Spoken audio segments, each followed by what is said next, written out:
Hi, everyone. My name is Laura Williams. I am an executive assistant in our New York City corporate office. I am also a member of our Diversity and Inclusion Advisory Council. So, I'm going to tell you a little bit about me. I joined OUTFRONT Media's predecessor, CBS Outdoor, as an executive assistant to the chief financial officer. I have maintained my position successfully as the right hand to three consecutive CFOs through the various corporate structure changes during my tenure here at Outfront. I have mastered the art and science of the strategic support role, especially in seasons of change, like leadership changes and transitioning from a private company to public ownership. And I have also, again, added the role of an advisory council member for our diversity and inclusion team here at Outfront. I have done all of this with grace, hard work, collaborations, and being able to communicate well, and a little humor along the way.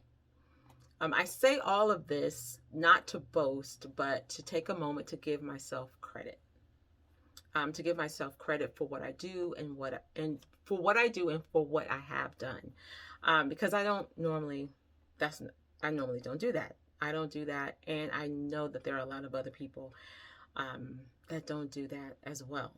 And I have found that the people that don't do this are a lot of times gatekeepers or linchpins. So let me give you the definition of a gatekeeper.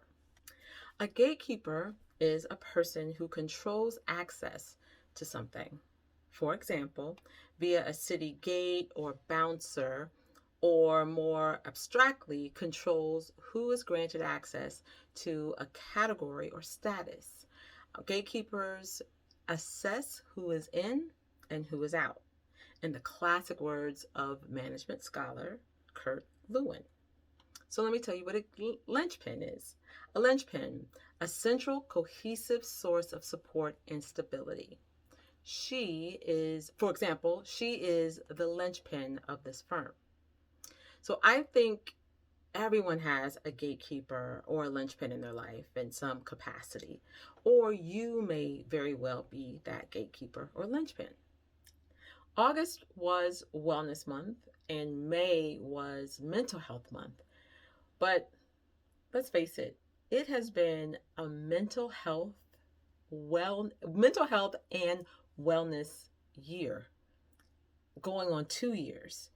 So we really have to check in. We really got to take a moment, and especially for those who normally don't do this, those gatekeepers and linchpins, and check in. And I just wanted to take a moment to do that. So let's get into it.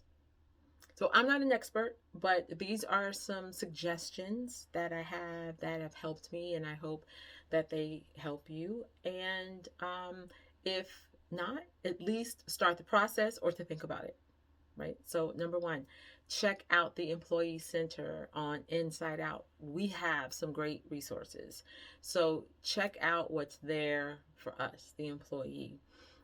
There's so much there. And if you can't find what you're looking for, dig a little deeper, because this is leading you to asking a friend. Check it out on Google it. Check out Google. Do something, but give yourself a moment and get the tools you need to recharge so that you can get back in the game of life. And by doing this, at least you've started the process and to find some tools or resources that you need, or to help someone else that you love or care about. So check out the Employee Center. Number two, check in with someone. Check in with someone. Reach out to someone you haven't spoken to in a really long time to see how they're doing. Text them, call them, send an email. It can change a person's day. It can change your day in a positive way. This is all about positivity. So, in a positive way, and have a conversation with someone you haven't spoken to in a really long time. This pandemic has left us also, although we've all kind of been um, secluded from one another, but it's, some Some people we just haven't spoken to because we're just so caught up in what's happening around us and happening in our life. Reach out to someone that you haven't spoken to.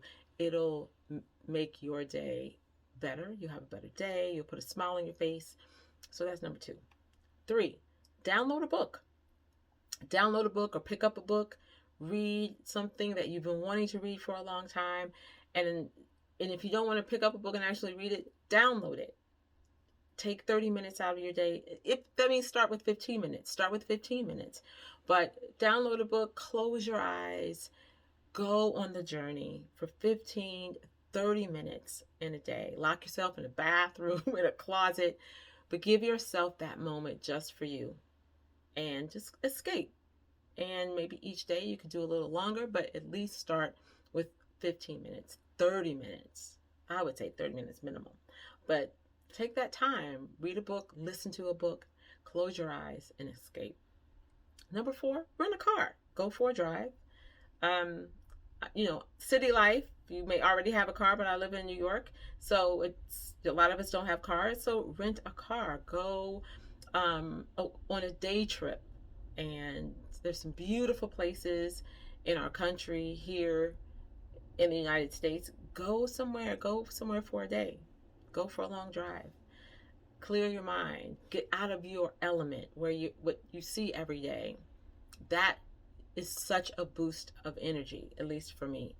And it helps me clear my mind. So go for a long drive. 5, treat yourself to an amazing meal. Go to a restaurant that you haven't, go to a restaurant you've never been to, that you've been dying to go to. Get a reservation. Go out for the evening. Go out for a great brunch. But treat yourself and see what's new and try different cuisine. But treat yourself to a really great meal. 6, give yourself credit. Give yourself credit for what you do every day. Just take a moment and say, you know what? I did that today. And not every day is an Oscar award-winning day. We don't have, not every day that you win an Oscar for the amazing day you had. You may not even have been nominated, but you showed up.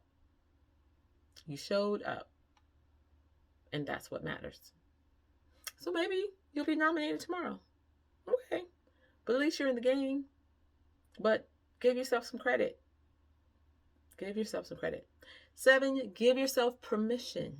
Give yourself permission to take a breath. Be still. It's okay.